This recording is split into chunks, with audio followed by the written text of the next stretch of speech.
Hello dear students, welcome back to the YouTube channel physics by doctor S Singh. Last class में हमने differentiation के कुछ rule सीखे थे, जिससे हमने मोशन के से रिलेटेड बहुत सारी प्रॉब्लम सॉल्व करी थी। आज की क्लास में हम इंटीग्रेशन के रूल्स को सीखेंगे और उनको यूज़ करके हम कुछ बहुत इंपॉर्टेंट प्रॉब्लम सॉल्व करने वाले हैं। तो चलिए स्टार्ट करते हैं हमारा आज का लेक्चर। हमने कुछ फॉर्मूले किए थे, velocity is equal to dx by dt। ये हमने एक फॉर्मूला किया था। अब अगर हम इससे ये लिख लें dx is equal to v dt, इसको dt को मैं इधर ले गया, and if now I integrate on both side, यहाँ इंटीग्रेशन का सिंबल लगा दो, यहाँ इंटीग्रेशन का सिंबल लगा दो, तो हमारे पास dx की इंटीग्रेशन। अब dx मैंने जैसे कल बताया था, dx ना एक बड़े x का हिस्सा है, तो dx की इंटीग्रेशन डायरेक्ट जब हम लिखते हैं तो वो x आ जाती है। तो यहाँ जब आप इंटीग्रेट करेंगे यहाँ आएगा x। इसकी लिमिट्स हम लिखते हैं कुछ इनिशियल पोजीशन से लेके फाइनल पोजीशन तक, और ये जो लिमिट्स हमने ऐसे लिखी है ना, उसको हम ब्रैकेट लगा के यहाँ लिख देते हैं पहले, x नोट से लेके x1 तक, और उसके बाद इधर इंटीग्रेशन का सिंबल ऐसे ही रहेगा। यहाँ v का कोई भी फंक्शन हो सकता है, जैसे मैंने बोला था कि v is a function of time, जो अभी हम फाइंड कर रहे थे, वो v का फंक्शन यहाँ पर बच्चे आएगा सारा का सारा dt। अब इसको जब हम सॉल्व करेंगे, v को यहाँ पर पुट करके सॉल्व करेंगे, यू विल गेट डिस्प्लेसमेंट। अब क्या हुआ, कल हम क्या कर रहे थे, हमारे पास x गिवन होता था, डिस्प्लेसमेंट गिवन होता था, और हमने v फाइंड किया था बाय डिफरेंशिएटिंग x। ये हमने कल किया था। आज उसकी रिवर्स प्रोसेस होगी।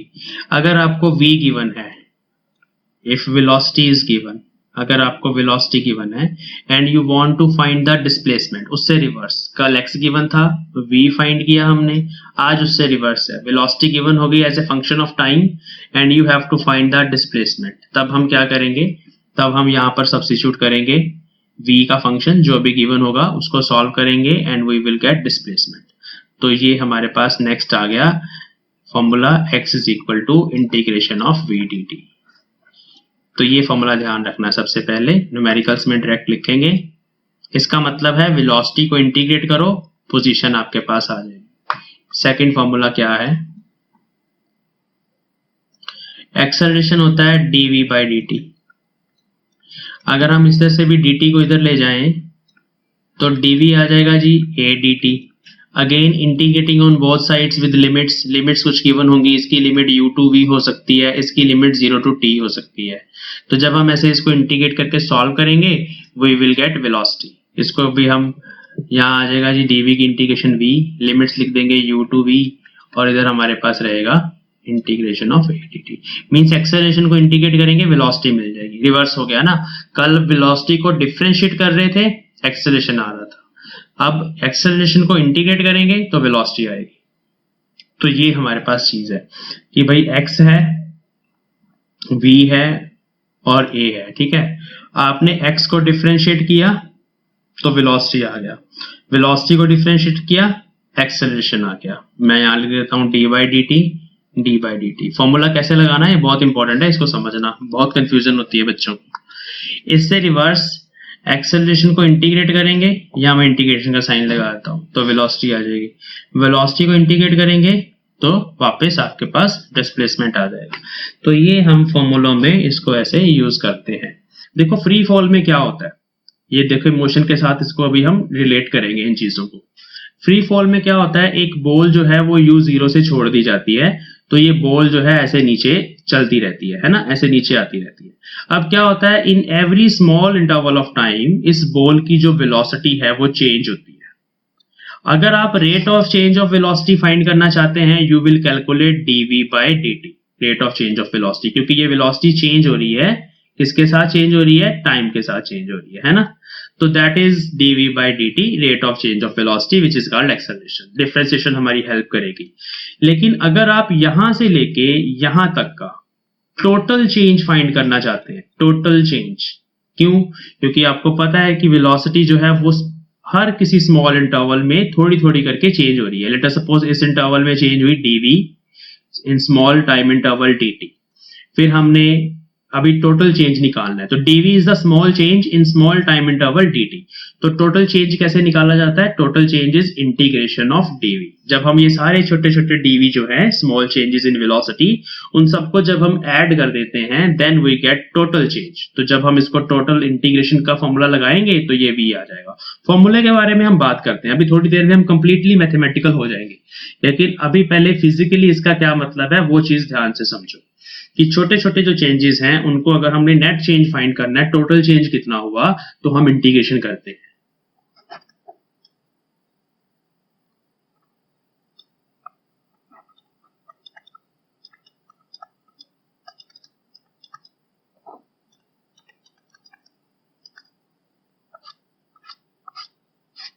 ओके देखो, ये सबसे पहला फॉर्मूला, ये इंटीग्रेशन का सिंबल होता है x की पावर n ही है जैसे हमने पहले किया, और साथ में लगता है dx। इंटीग्रेशन बच्चों डिफरेंशिएशन की रिवर्स प्रोसेस है। हम चीजों को डिफरेंशिएट करते हैं to find the rate of change of something with respect to some other parameter, और हम इंटीग्रेट करते हैं अगर हमें वो चेंज पहले से पता है and we want to find the total change. ठीक है, ये रिवर्स प्रोसेस है, इतना याद रखेंगे। फॉर्मूले सिंपल डायरेक्ट आपने लर्न कर लेने हैं। जैसे x की पावर n है, इसका डेरिवेटिव होगा x की power n plus one upon n plus one. इसके साथ हमें कांस्टेंट भी लगाते हैं, लेकिन जब हम न्यूमेरिकल्स में इसको यूज करेंगे तो हमेशा कांस्टेंट नहीं लगाएंगे, हमेशा इसकी जरूरत नहीं पड़ती।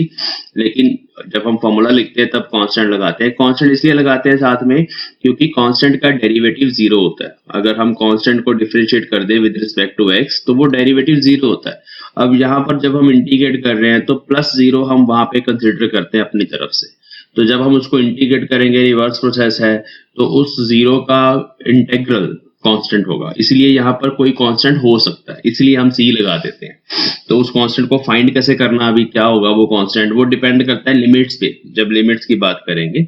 अभी हम जस्ट फॉर्मूले लिख रहे हैं। तो x raise to power n का फॉर्मूला ये है, ये डायरेक्ट लर्न करना है। इसकी एक एग्जांपल, अगर आपके पास x की पावर 3 है dx, तो उसका डेरिवेटिव हो जाएगा x की power 3 plus 1 means 4 upon 3 plus 1 means 4।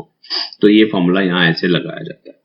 Second हमारे पास जो फॉर्मूला है वो है integration of 1 by x D x. तो इसका स्पेशल फॉर्मूला है 1 बाई एक्स डी एक्स का, वो होता है log x प्लस सी। जहां पर भी आपको इस तरह का फंक्शन मिल जाए आपने जस्ट उसकी जगह log x लगा देना है इंटीग्रेट करके। तीसरा फॉर्मूला है e raise to power x dx। e raise to power x dx का डेरिवेटिव यही होता है। इस तरह का फंक्शन मिल जाए तो सेम इंटीग्रल और डेरिवेटिव भी सेम होता है।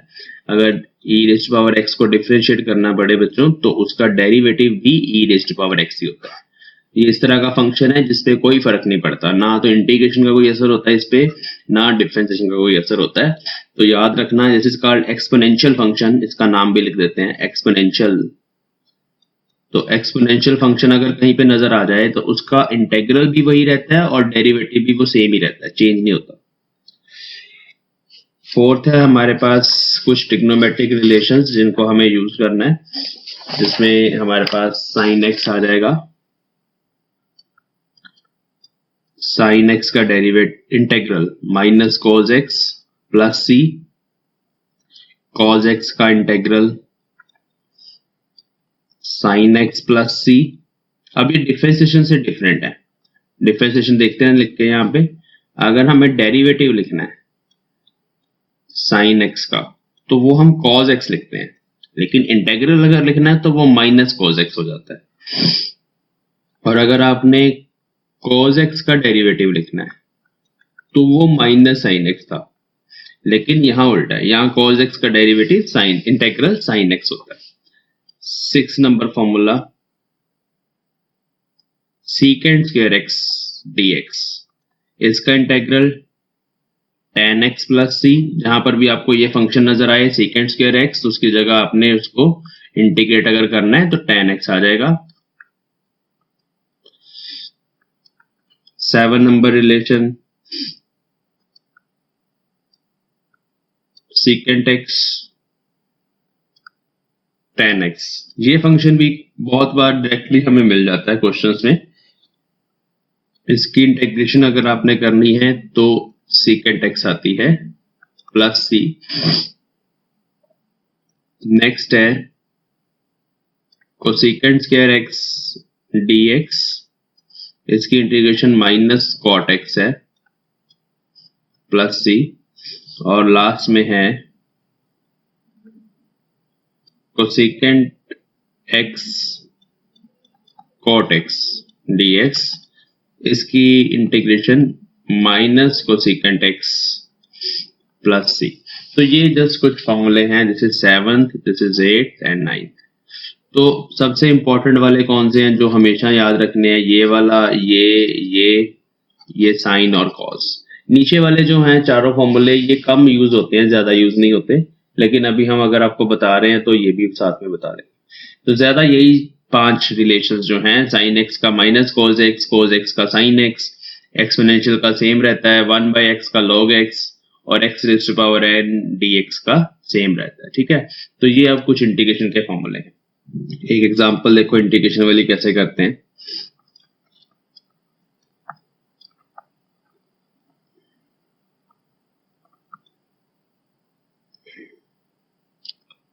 The displacement of A particle at t is equals to 0 is 0. Initial position means उसकी 0 है, and it is x at t is equal to t. तो जब टाइम t आया उसकी पोजीशन x हो गई। It starts moving in the positive direction. तो positive direction में जाना शुरू हुआ with velocity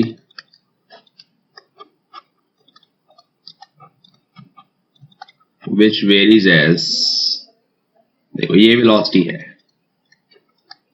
ऐसा कुछ फंक्शन दिया हो गया। ठीक है, k कांस्टेंट है यहाँ पे, and we have to find velocity as function of time, कि वेलोसिटी फंक्शन पर कैसे डिपेंड करती है ये हमें बताना है। और ऐसे भी बोला जा सकता है, और prove that velocity is directly proportional to time. ये आंसर है कि वेलोसिटी टाइम के डायरेक्टली प्रोपोर्शनल होगी। तो कैसे करेंगे इस क्वेश्चन को, ध्यान से देखेंगे। हमें दिया गया है velocity as k under root x.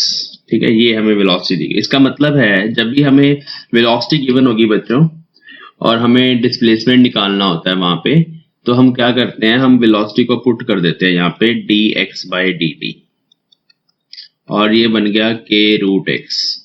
अब यहाँ पे ना हम वेरिएबल सेपरेट करते हैं। वेरिएबल कैसे सेपरेट होते हैं, देखो एक वेरिएबल है dx, उसके जैसा ही ये सारा वेरिएबल है जिसमें k भी आ रहा है, अंडर रूट एक्स भी आ रहा है, ये सारा फंक्शन। तो dx और ये आपस में मैच होते हैं और dt अकेला है। तो हम क्या करते हैं, इसको इसके नीचे ले आएंगे और dt को ऊपर ले जाएंगे, तो फंक्शन बनेगा dx upon k under root x, और इस तरफ आएगा dt। अब देखो आपके पास दो वेरिएबल्स हैं, एक है पोजीशन, एक है टाइम। ये दोनों वेरिएबल्स हैं, जिसके साथ स्मॉल d लगा होगा वो वेरिएबल है। वेरिएबल क्या होता है मोशन में? वेरिएबल वो चीज होती है जो चेंज हो रही होती है। किसी भी मैथमेटिकल फंक्शन में वेरिएबल वो चीज होती है जो चेंज हो रही होती है। अब यहाँ पर टाइम भी चेंज हो रहा है और पोजीशन भी चेंज हो रही है। ठीक है बच्चों, और साथ साथ लिमिट्स भी गिवन है। उसने बोला है कि जब t 0 था उस टाइम पर डिस्प्लेसमेंट 0 था, तो हमें इनिशियल वैल्यूज पता है इन दोनों की। और ये भी बोल रहा है कि जब t टाइम t के बराबर हुआ तब वो x के बराबर हो गया, तो हमें इनकी लिमिट्स भी पता है। तो हम यहाँ पर दोनों तरफ इंटीग्रेट करेंगे। तो इंटीग्रेटिंग ऑन बोथ साइड्स का मतलब क्या होगा, हम यहाँ पर ये दो सिंबल लगा देंगे, ये इंटीग्रेशन होगी और इधर भी integration.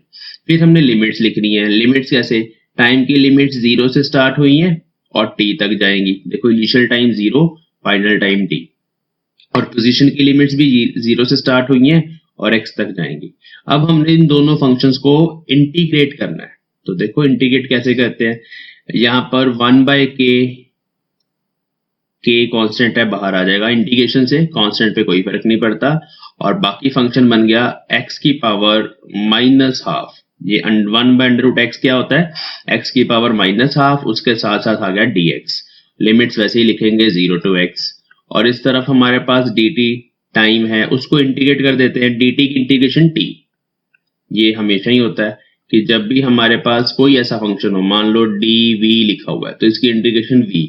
dv is basically small volume, integration का मतलब होता है टोटल।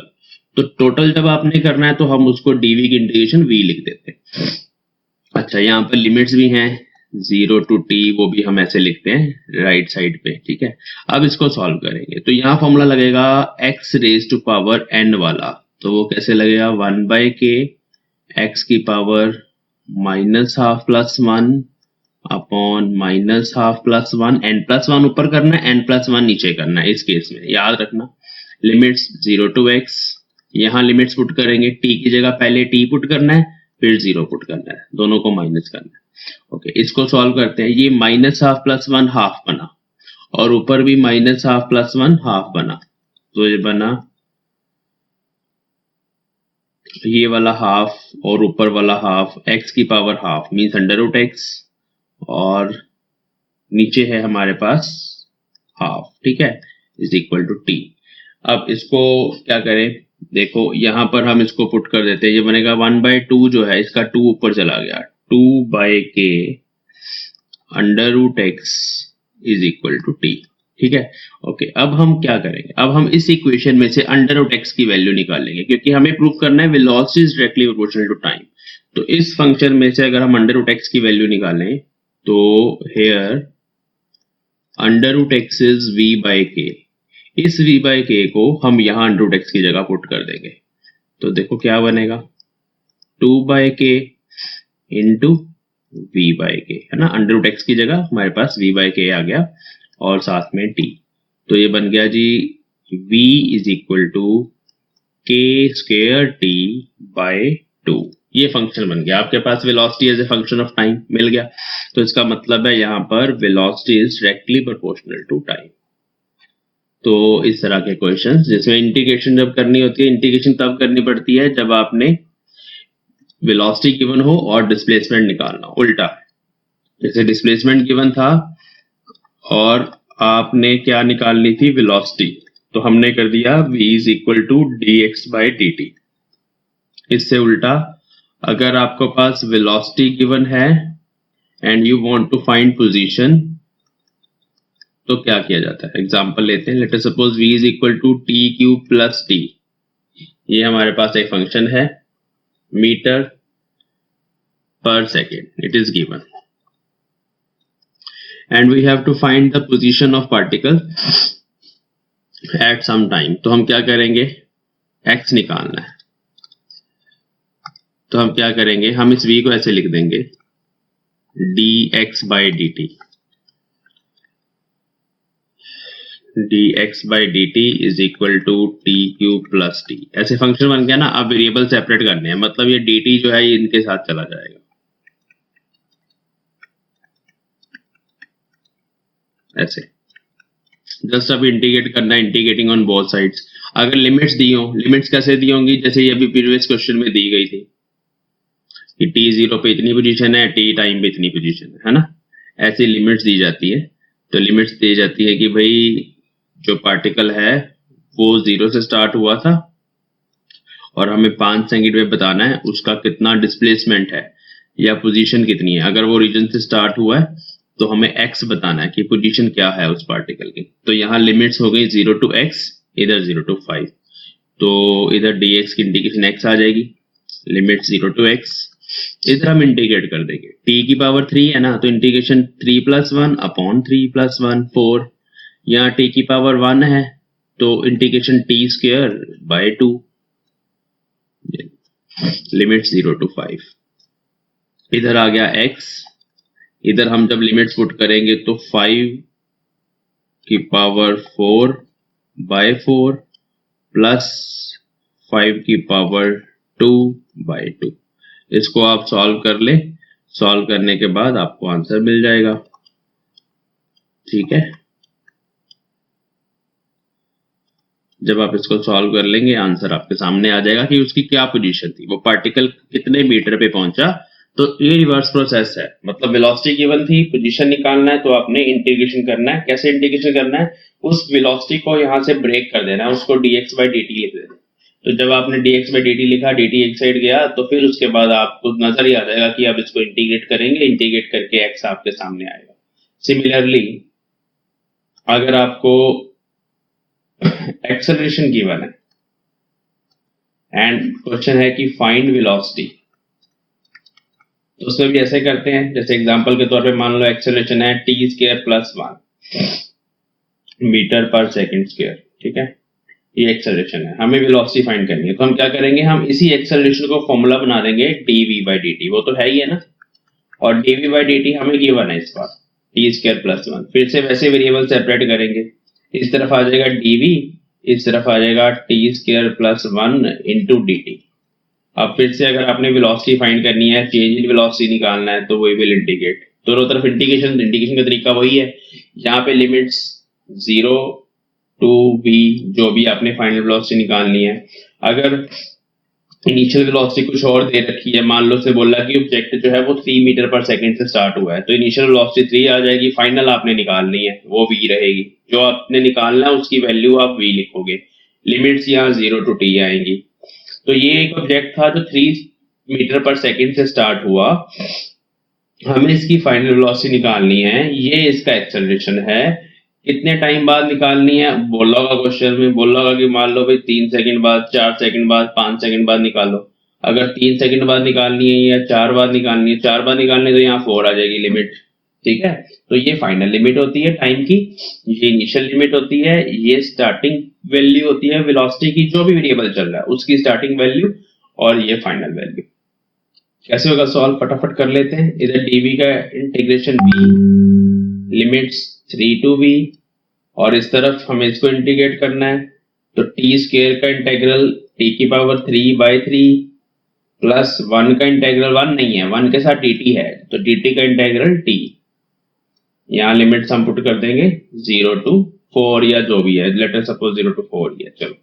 तो इसको आप सॉल्व कर लो, इधर आ जाएगा, ऊपर आ जाएगा v माइनस 3 लेफ्ट साइड पे, इधर आ जाएगा 4 का क्यूब बाई 3 प्लस 4, बाकी माइनस जीरो लिखने का मतलब नहीं है। इस फंक्शन को सॉल्व कर लो, आपके पास वेलोसिटी आ जाएगी। एक बोट है, वो बोट जो है वो चल रही है पानी में, और थोड़ी देर बाद हमने क्या किया, उसका जो इंजन है, ऐसे पानी है और एक बोट है इसके ऊपर, मोटर बोट, तो वो मोटर बोट जो है वो पानी में चल रही है, ठीक है, ऐसे चल रही थी। एंड आफ्टर सम टाइम उसका जो इंजन है कट ऑफ कर दिया, तो इंजन कट ऑफ करने के बाद the acceleration of boat after cut off, after cut off क्या है वो एक्सेलरेशन, वो है dv बाई dt, ऐसे दिया गया है, is equal to minus k v cube, ठीक है। ऐसे भी दिया जा सकता था, a is equal to minus k v cube, ठीक है। माइनस साइन यहाँ क्या बताता है, माइनस साइन बताता है कि ये रिटार्डेशन है, होगा ही, क्योंकि इंजन तो हमने कट ऑफ कर दिया, इंजन बंद हो गया। अब ये जो पानी की लहरें हैं, इन्होंने बोट के मोशन को अपोज करना है, तो वो अपोजिशन जो है बच्चे, उसकी डायरेक्शन अगर आप देखें, अगर वेलोसिटी इस डायरेक्शन में है तो अपोजिशन जो है वो इस डायरेक्शन में होगी, तो एक्सेलरेशन अपोजिट होगा, इसलिए यहाँ पे माइनस साइन है। And this acceleration is given, ठीक है, ऐसे दिया गया है। यहाँ पर उसने बोला है कि k जो है वो एक कांस्टेंट है, k इज ए कांस्टेंट, कोई भी नंबर हो सकता है, okay. Now if v not is magnitude of velocity, magnitude of velocity कब है ये मैग्नीट्यूड, एट कट ऑफ, मतलब जब आपने इंजन को बंद किया,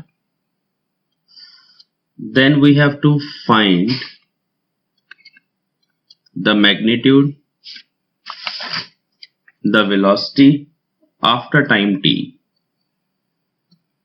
after time t of cut off, means engine को बंद करने के बाद, मान लो यहां पर हमने t0 पर इंजन को बंद कर दिया, तो यहां पर जो वेलोसिटी थी, इनिशियल वेलोसिटी जब इंजन को बंद किया, वो v नॉट थी, और थोड़ी देर बोट चलती रहेगी, और after some time it will stop, somewhere here, अगर पानी स्टिल है तो रुक जाएगी, अगर पानी जो स्टिल नहीं है उसकी डाउन स्ट्रीम है अप स्ट्रीम है तो उस हिसाब से होगा, लेकिन हम स्टिल वाटर मान लेते हैं तो यहाँ रुक जाएगी, तो उसका टाइम t है। ठीक है, हमने बताना है रुकने से पहले किसी टाइम t के बाद उसकी क्या वेलोसिटी चल रही है। इस एक्सेलरेशन के हिसाब से हमें फाइनल वेलोसिटी बतानी है। ठीक है, टाइम t पे जब वेलोसिटी पूछी जाती है बच्चों तो वो कौन सी वेलोसिटी होती है, फाइनल। ठीक है, तो बहुत इजी क्वेश्चन है, देखने में थोड़ी जो स्टेटमेंट है वो कॉम्प्लिकेटेड लग रही है क्योंकि ज्यादा कहानी डाली हुई है यहाँ पे, डायरेक्ट फंक्शन नहीं दिया हुआ और डायरेक्ट नहीं पूछा फाइंड फाइनल वेलोसिटी, तो आपने इसको डायरेक्ट ही समझना है कि एज इट इज a दिया गया है, dv/dt दिया गया है और हमें वो फाइंड करना है।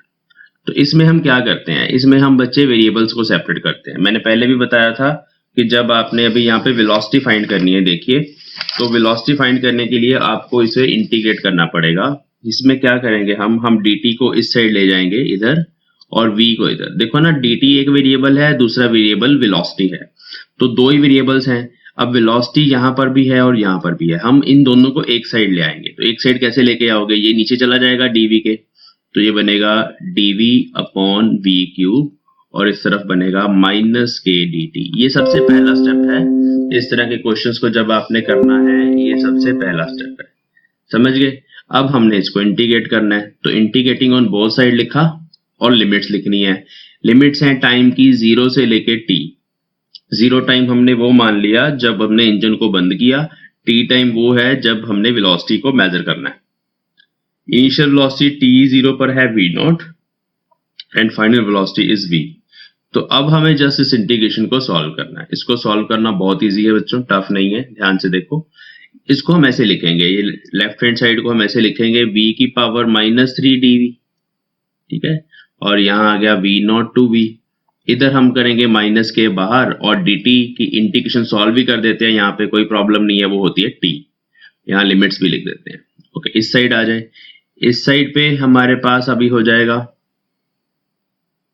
ये मैं ऊपर लिखे जा रहा हूं, ऊपर लिख रहा हूं, तो v⁻³ क्या फॉर्मूला होता है, -3 + 1 अपॉन -3 + 1। इंटीग्रेशन का फॉर्मूला ये होता है, दोबारा से फॉर्मूला लिख दूं, x⁻n dx is x⁻n+1 upon n+1। ठीक है, ये फॉर्मूला होता है, इसको हमने यहाँ पे लिख दिया और साथ में आपने लिमिट्स लिखनी है। यहाँ पे लिखना है v0, यहाँ लिखना है v और राइट साइड पर तो हमारे पास kt आ गया। अभी हमने इस एक्सप्रेशन में से जस्ट v को फाइंड करना है and we will get answer. तो बहुत आसान है, ये -1/2 बाहर आ गया यहाँ से और यहाँ बचा v⁻², 1/v²। ठीक है, और 1/v² की लिमिट्स v0 to v और इस तरफ -kt, माइनस से माइनस कैंसिल हो गया, 2 ऊपर ले जाएंगे, यहाँ लिमिट्स पुट करेंगे। देखो 1/v² माइनस 1/v02, ये 2 का फैक्टर उधर चला गया, 2kt। ठीक है, अब v ये निकालना है, 1/v निकालना है, तो 1/v² इधर रहने देते हैं और 2kt माइनस 1/v02 इधर ले जाते हैं। इसको हम सॉल्व करेंगे तो एलसीएम लेके v02 2kt माइनस 1/v02 ऐसे लिख देते हैं और ये आ गया 1/v²। अब हम दोनों का रेसिप्रोकल कर देते हैं। यहाँ पे क्यों रेसिप्रोकल करना है, क्योंकि रेसिप्रोकल करेंगे तो v² ऊपर आ जाएगा और हमें वही फाइंड करना है। तो मैं यहाँ पे कर रहा हूँ, जरा ध्यान से देख लो, इस स्टेप के बाद मैं यहाँ खाली स्पेस में आ रहा हूँ। ठीक है, चलो देखो ध्यान से, तो बहुत इजी है, इसमें हमने लिख दिया इसको v², ये बन गया v02 divide by 1 + 2kt v02 and v is under root ले लिया दोनों side, v0 upon √1 + 2kt v02। तो अब जस्ट ये एक सिंपल सी मैथमेटिक्स की प्रॉब्लम बन जाती है जब आप ये मैथ्स की, जब ये फिजिक्स आप यहाँ लगा देते हो कि भाई हमें एक्चुअली इसको इंटीग्रेट करना है। बस यहाँ तक है कि इसको इंटीग्रेट करना है, बाकी तो इंटीग्रेशन के छोटे छोटे स्किल्स हैं और वो स्किल्स आपको आएंगे प्रैक्टिस से। ए particle is moving along x-axis has acceleration f। अब इसका एक्सेलरेशन देखो f से डिनोट कर दिया, एक्चुअली है ये a ही है। ठीक है, at time t तो acceleration is f at time t given by f is equal to something f naught upon 1 minus t by t। अब ये भी कोई मैथमेटिकल फंक्शन दे दिया और फिर से एक्सेलरेशन ने दिया है। लास्ट क्वेश्चन को भी आप देखिए, ये भी कोई मैथमेटिकल फंक्शन था, इसमें भी ये जो dv by dt था ये एक एक्सेलरेशन ही था, बट यहाँ पे एक्सेलरेशन था as a function of velocity, velocity की टर्म्स में था। तो कोई बात नहीं, हमें तो जस्ट वेरिएबल सेपरेट करने हैं और इंटीग्रेट करना है। यहाँ पर भी वही चीज है, यहाँ पर एक्सेलरेशन दिया गया है as a function of time, तो हमें कुछ नहीं टेंशन लेनी, हमें जस्ट वेरिएबल सेपरेट करने, मैं बताता हूँ अभी। तो here f naught and t, capital t are constants, ये दोनों कॉन्स्टेंट्स हैं, इनको कॉन्स्टेंट्स की तरह ट्रीट करना है। वो बोल रहा है कि पहले जो कॉन्स्टेंट बोल देगा ना वो, उसको आप इंटीग्रेशन से बाहर निकाल सकते हो, तो वो कॉन्स्टेंट्स की तरह ट्रीट होंगे। The particle at t equals to 0 has zero velocity, तो उसकी वेलोसिटी जीरो है बच्चों, पार्टिकल की t जीरो पे जीरो है, मतलब इनिशियल वेलोसिटी जीरो है और कुछ नहीं। तो in the time interval between t equals to 0 and the instant, दूसरी इंस्टेंट है when f equals to 0, the particle's velocity is, हमें पार्टिकल की वेलोसिटी फाइंड करनी है। There are options 1/2 f naught t square, b option is f naught t square, c option is 1/2 f naught t and d option is f naught t। तो ये चार options हैं और हमें बताना है कि भाई उस टाइम पर कितनी वेलोसिटी थी जिस टाइम पर f जीरो हुआ। पहले वो टाइम फाइंड कर लेते हैं फटाफट, तो उसमें कोई प्रॉब्लम नहीं है। जस्ट यहाँ पर हम अगर f को जीरो पुट कर दें इस इक्वेशन में, तो हमारे पास आ जाएगा f naught 1 minus t by t equals to 0। अगर आपने वो टाइम फाइंड करना है कि जब ये चीज जीरो हो गई, जब ये f जीरो हो गया, वो टाइम आपने फाइंड करना है, तो आप इस f को इस इक्वेशन में जीरो पुट कर दो। तो f नॉट जीरो हो गया, 1 minus t by t equals to 0 हो गया, तो minus t by t equals to -1 हो गया, माइनस माइनस कट गया, and small t is equal to capital T, मतलब वो वाला जो टाइम है ना वो है कैपिटल T। ठीक है, तो मतलब t जीरो पर वेलोसिटी जीरो थी एंड हमें फाइंड करनी है velocity at t is equal to capital T। तो हमें लिमिट्स मिल गई ना, तो ये एक चीज हो गई। तो कोई भी स्टेटमेंट जब क्वेश्चन में दी होती है ना, उस स्टेटमेंट को एनालाइज करना सीखना है, उसके बारे में सोचना है, एक स्टेप लेना है कि ये लिख के देखते हैं कि भाई ये कैसे होगा। तो अगर आप सोचते ही रहोगे सिर्फ, फिर कुछ नहीं होगा, अगर आप ट्राई करोगे फिर सॉल्व हो जाएगा क्वेश्चन। चलिए, तो अभी आगे चलते हैं बच्चों। ये है हमारे पास यहाँ पे फंक्शन, ये है f, तो मैं लिख देता हूँ f is equal to dv by dt। ये मैंने ऐसे लिख दिया क्योंकि वो एक्सेलरेशन है, उसने क्वेश्चन में बोला है। तो dv क्या बन जाएगा फिर, f dt। ये वही चीज है ना जब ये लिख देते a is equal to dv by dt और dv is equal to a dt। अब अगर आपको a दिया गया है as a function of time, यहाँ पुट करो, इंटीग्रेट करो, वेलोसिटी निकालो। ये काम तो हम कर ही रहे हैं अभी तक, बस अब a की जगह उसने f लिख दिया आप लोगों को कंफ्यूज करने के लिए, और कुछ नहीं। चलिए इसको अभी कंटिन्यू कर लेते हैं, बहुत इजी है, इजी क्वेश्चन है ये वाला। देखो f यहाँ पुट करते हैं, f है f नॉट को ना मैं अंदर मल्टीप्लाई कर रहा हूँ, f naught minus f naught t by capital T, ये है सारा मेरे पास f इंटू dt, और इधर है मेरे पास dv। तो अभी आपको वेलोसिटी फाइंड करनी है, we will just integrate it on both sides. अब इंटीग्रेट करेंगे तो लिमिट्स लिखेंगे, इनिशियल वेलोसिटी जी जीरो है, फाइनल आपको फाइंड करनी है, वो हमें पता नहीं है, उसको हमें फाइंड करना है। मैंने यहाँ पे v लिख दिया। इनिशियल टाइम जीरो है, उसने बोला t जीरो पे, और फाइनल टाइम हमने फाइंड कर लिया है विच इज कैपिटल T, तो दिस इज कैपिटल T। ठीक है, जस्ट अब इंटीग्रेट करेंगे तो देखो आसान है, इधर आ जाएगी dv की इंटीग्रेशन v, और लिमिट्स भी चलो लिख देते हैं 0 टू v, बाद में v ही आना है। इस साइड पे क्या होगा, एफ नॉट डी टी।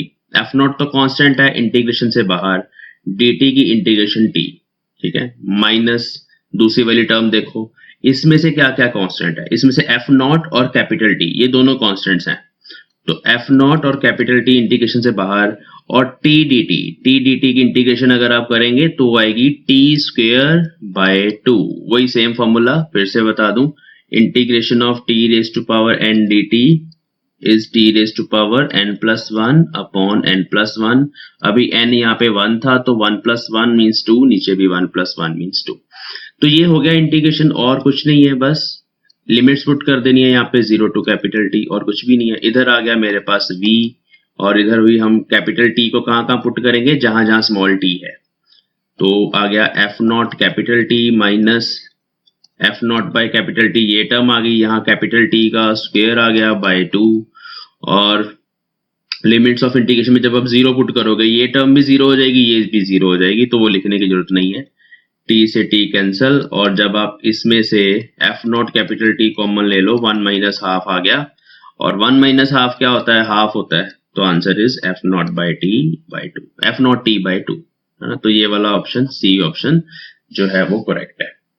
तो जस्ट अब थोड़ा सा है वही चीज जो कल कर रहे थे, अब बस क्या है, थोड़ा सा कॉम्प्लिकेटेड तरीके से क्वेश्चन को मेंशन किया गया है। मैं जस्ट आपका लिंक बना रहा हूं कि अगर आप इजी वाले सीख गए हैं तो ये भी आपके लिए इजी है, टफ नहीं है। अब देखो फिर हम, क्योंकि एक्सेलेरेशन वाले ही क्वेश्चन कर रहे हैं, तो एक और एक्सेलेरेशन वाला क्वेश्चन इसमें हमें दिया गया है।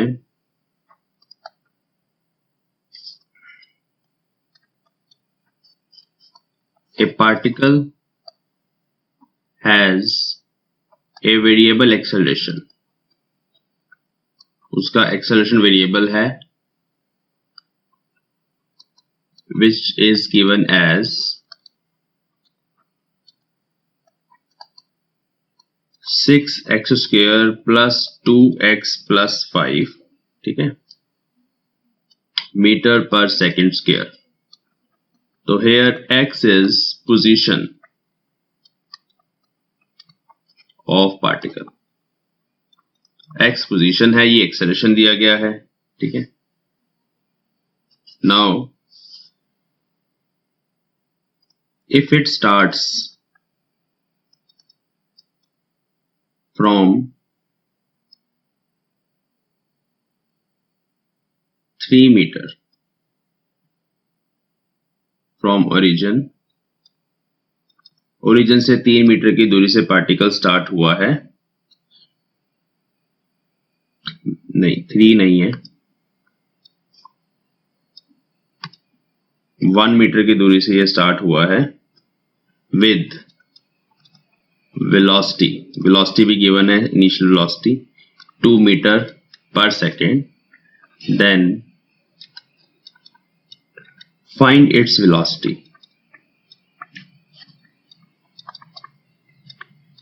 at 3 meter from origin, ठीक है जी। तो अभी हमारे पास एक्सेलरेशन गिवन है as a function of position. तो जब भी ये गिवन होगा आपने ये फॉर्मूला लिखना है, a is equal to v dv by dx। तो ये बच्चों आपने फॉर्मूला यहाँ पे लिख लेना है। अब a x का फंक्शन है, हम क्या करेंगे, वेरिएबल सेपरेट करेंगे। तो a तो x का फंक्शन है ही है, dx इस तरफ ले जाएंगे तो हमारे पास इक्वेशन बन जाएगी, हाँ जी, तो हमारे पास इक्वेशन बन जाएगी v dv एक साइड आ जाएगा और a dx दूसरी साइड चला जाएगा, ठीक है। अब आपने क्या फाइंड करना है, आपने वेलोसिटी फाइंड करनी है, तो हम इंटीग्रेट करेंगे, integrate on both sides with limits. Limits क्या बनेगी, देखो दो चीजों की लिमिट्स है यहाँ पर, dv और dx means velocity and position are variables. ये चीजें चेंज हो रही हैं यहाँ पे, और कुछ नहीं है इस क्वेश्चन में, टाइम नहीं है। चलो, तो इसकी जो स्टार्टिंग पोजीशन है, it starts from x is equal to 1 with velocity 2 metre per second, means initial position जो है x वो 1 है, उस टाइम पे वेलोसिटी 2 है। तो वेलोसिटी वाली साइड पे वेलोसिटी की लिमिट इनिशियल वैल्यू पुट करनी है, पोजीशन वाली साइड पे पोजीशन की लिखनी है। हमें फाइंड करनी है v, वेलोसिटी ही फाइंड करनी है, उसको मैं v लिख देता हूं अपर लिमिट। लेकिन कब फाइंड करनी है, जब x हो जाए 3 मीटर, तो यहाँ 3 आ जाएगा। जस्ट ये लिमिट्स पुट करके आप इसको सॉल्व कर लो और आपका क्वेश्चन हो गया। तो क्या होगा इसमें हम v को जब पुट करें, v की इंटीग्रेशन करेंगे, v की इंटीग्रेशन v dv है मेरे पास, तो वो बनेगा v²/2। ये फॉर्मूला सबको अभी आ जाना चाहिए, कितनी बार हम लगा चुके हैं, फिर से देख लो। चाहे कोई भी पैरामीटर हो, लेट अस सपोज यहाँ पे लिखा हुआ है इंटीग्रेशन ऑफ z dz, कुछ भी हो z dz, फॉर्मूला यहाँ पर वही लगना है, इंटीग्रेशन ऑफ z की पावर n dz, फॉर्मूला वही लगना है, z की power n+1 upon n+1। Variable को चेंज करने से कुछ नहीं होता। v dv है तो v²/2। इधर इंटीग्रेशन अभी करेंगे, पहले फंक्शन पुट कर दें। ठीक है, ये पूरा मैंने फंक्शन पुट कर दिया, ये लिमिट्स लिख दी। अब मैं अगले स्टेप में यहाँ पे इंटीग्रेशन सॉल्व करता हूँ। तो बच्चों इसमें तो आ जाएगा v पुट किया मैंने यहाँ पे, तो v²/2 अपर लिमिट सेम आ गया फंक्शन, माइनस फिर मैंने 2 पुट करना है, तो 2 पुट किया 4 हो गया, 4/2 2 हो गया। तो ये मैंने दोनों लिमिट्स पुट कर दी। कैसे लिमिट्स पुट करते हैं फिर से सुनो सब बच्चे, ये अपर लिमिट को v की जगह पुट करना है, माइनस लोअर लिमिट को v की जगह पुट करना है, तो मैं वो कर रहा हूँ। अब यहाँ पे इधर क्या करना है, इस साइड पे बच्चे इंटीग्रेट करना है। 6 इज कांस्टेंट, x² की इंटीग्रेशन x की 3/3, 2 x की integration x²/2 plus 5 dx means 5x, और लिमिट्स पुट कर देनी है 1 2 3।